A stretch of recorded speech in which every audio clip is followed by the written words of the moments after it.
भी उत्तर प्रदेश में वर्तमान में समाज की कोई बात करने वाला है तो राष्ट्र उदय पार्टी, जिसका राष्ट्रीय अध्यक्ष माननीय बाबूराम पाल जी हैं।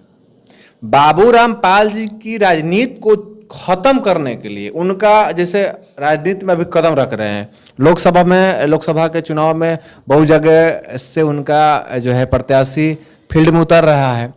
तो ऐसे में देख रहे हैं अखिलेश यादव, चाहे उत्तर प्रदेश की तमाम पार्टियां, भाजपा भी देख रही है कि अब तो ये अपने समाज की राजनीति कर रहा है बाबूराम पाल, और समाज की इनको सपोर्ट मिल रहा है। बहुत बड़ा संख्या में भी भीड़ लगता है जब बाबूराम पाल जी का कार्यक्रम होता है। तो ऐसे स्थितियों में बाबूराम पाल जी को और राष्ट्र उदय पार्टी को खत्म करने की कगार पर पहुंचाने के लिए, समाप्त करने के लिए, पाल समाज की राजनीति को खत्म करने के लिए एक चाल है, एक साजिश है। अच्छा, बीएसपी बहुजन समाज पार्टी के प्रदेश अध्यक्ष हैं विश्वनाथ पाल जी, तो उसके लिए क्या कहना चाहिए? तो विश्वनाथ, यही तो है कि तमाम पार्टी अब प्रदेश में अपना अध्यक्ष बनाने लगी है पाल समाज को। इससे पहले क्यों नहीं बना रही थी?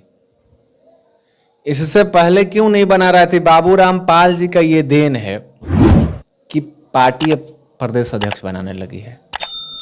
तो प्रदेश अध्यक्ष बनाने से नहीं, मैं उत्तर प्रदेश के पाल समाज, बघेल समाज से, गड़रिया भेड़िहार समाज से मैं अपील करूंगा कि एक प्रदेश अध्यक्ष बन रहे हैं, कोई राष्ट्रीय अध्यक्ष पार्टी का यानी मालिक है। आप राष्ट्रीय अध्यक्ष का सोचिए, अपने पार्टी को मजबूत कीजिए। आज प्रदेश अध्यक्ष बनाए हैं, कल हटा देंगे तो क्या फिर करिएगा? गुमराह से बनने से बेहतर है कि अपना घर बनाए हैं बाबूराम पाल जी, अपना घर के आप लोग मजबूत करें। हम पाल समाज से रिक्वेस्ट कर रहा हूं उत्तर प्रदेश के, क्योंकि बाबूराम पाल जी राष्ट्र उदय पार्टी बनाए हैं, तो राष्ट्र उदय पार्टी गड़री भेड़िहार पाल बघेल समाज के वो घर है। आज जो ये प्रदेश अध्यक्ष बना रहे हैं अखिलेश यादव, चाहे कोई भी पार्टी का लोग, तो ये जो है ना किराया के घर है, किराया का घर। जब तक आप चापलूसी करिएगा तब तक उस घर में है। जब अखिलेश यादव अपने चाचा को नहीं, शिवपाल यादव के नहीं हुए, तो आपका होंगे जी। अखिलेश यादव अपने भाई का नहीं हुआ, चाचा का नहीं हो सकते हैं, तो आपका क्या हो सकते हैं?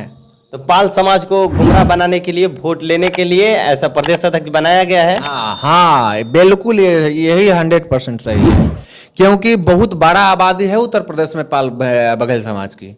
बहुत बड़ा आबादी है, 75 जिला मिलाकर बहुत, हमको लगता है 3-4 करोड़ जनसंख्या होगा उत्तर प्रदेश में पाल समाज का।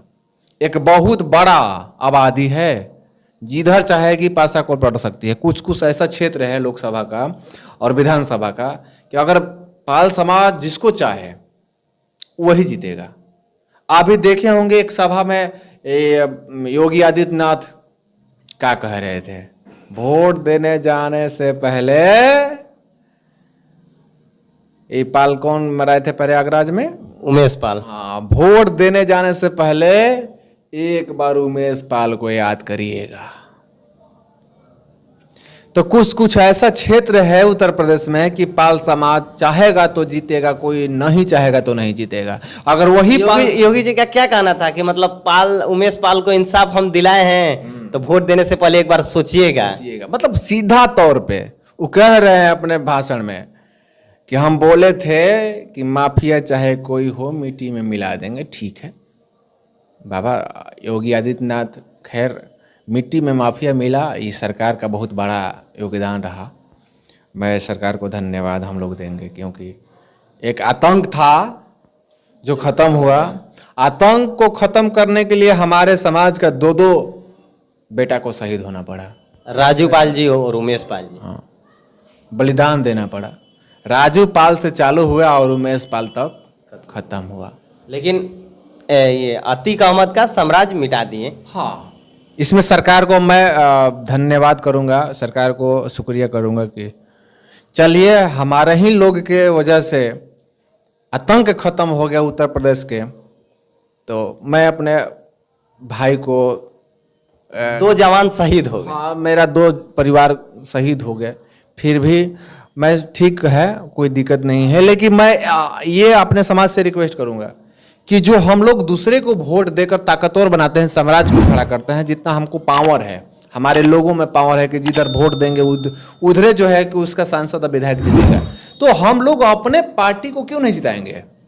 अपना समाज क्यों नहीं खड़ा करेंगे? हम लोग क्यों नहीं सरकार में होंगे? सरकार में एक विधायक बन जाइएगा तो विधायक तो पूजा पाल समाजवादी पार्टी में पहले से थी, ये कुछ इंसाफ नहीं मिल रहा था।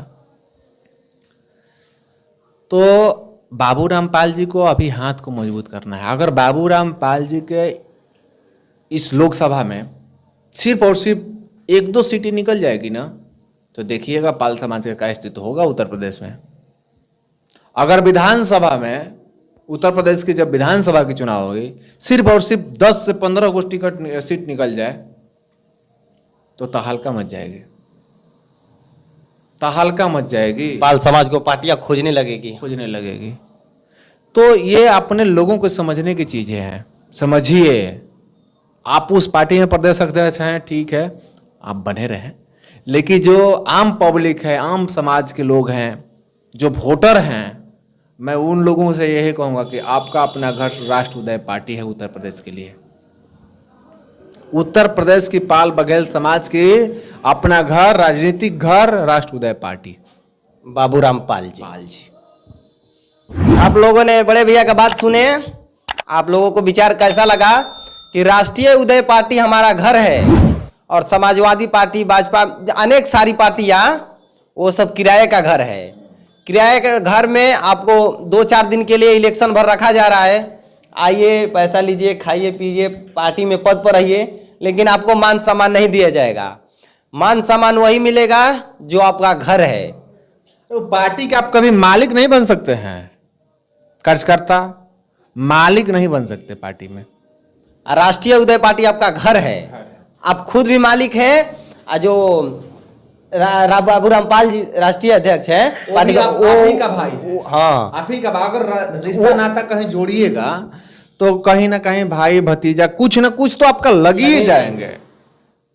नहीं भी लगेंगे तो गणेरी पाल है तो वो भाई ही हैं। अरे ओपनली मंच से बोलते हैं, पाल बघेल गणेरी समाज को कहते हैं। तो पाल बघेल गणेरी समाज के हक अधिकार को वो पहचान गए हैं। अपने पाल गणेरी समाज को संगठित एकजुट करने के लिए, अपने पाल समाज को राजनीतिक भागीदारी दिलाने के लिए राष्ट्रीय उदय पार्टी बनाए हैं। तो आप लोग गणेरी पाल समाज से, हम भी दीपक पाल विनती करेंगे, उत्तर प्रदेश की जितनी भी जनता है राष्ट्रीय उदय पार्टी को सपोर्ट करें और अपना एक स्तंभ बनाए। और जो भी हो, चाहे कोई भी व्यक्ति हो, अपना समाज खड़ा हो तो उस समय पार्टी नहीं, जाति देखिए। गर्दन से ऊंचा कभी छाती नहीं होता, कि गर्दन से ऊंचा कभी छाती नहीं होता, और जाति से बढ़कर कभी पार्टी नहीं होता। जब भाई दीपक ही नहीं रहेगा तो बाती का क्या करिएगा, और जब आपका गणेरी पाल समाज का जाति ही नहीं रहेगा तो पार्टी में आप रह कर क्या कीजिएगा। तो एक बार आप जरूर सोचिएगा और राष्ट्रीय उदय पार्टी को सपोर्ट कीजिए, ताकि अपने लोकसभा चुनाव में गणेरी पाल समाज का भी बेटा बने विधायक, सांसद, और पार्लियामेंट में जाकर गणेरी पाल समाज की आवाज उठाए। और जो पार्टी में भाई हैं उनको तो बुरा लगा होगा, लेकिन आप जरूर एक बार सोचिएगा कि हम पार्टी में रह रहे हैं तो हमको कितना मान सम्मान मिल रहा है। हम पार्टी में हैं तो हम तो वोट दिलवाएंगे, अपने समाज को वोट दिलवाएंगे। वो कि समाजवादी पार्टी ठीक है, जो बीएसपी में है वो कहेगा कि ठीक है, जो भाजपा में है वो कहेगा ठीक है, लेकिन राष्ट्रीय उदय पार्टी आपका घर है तो अपना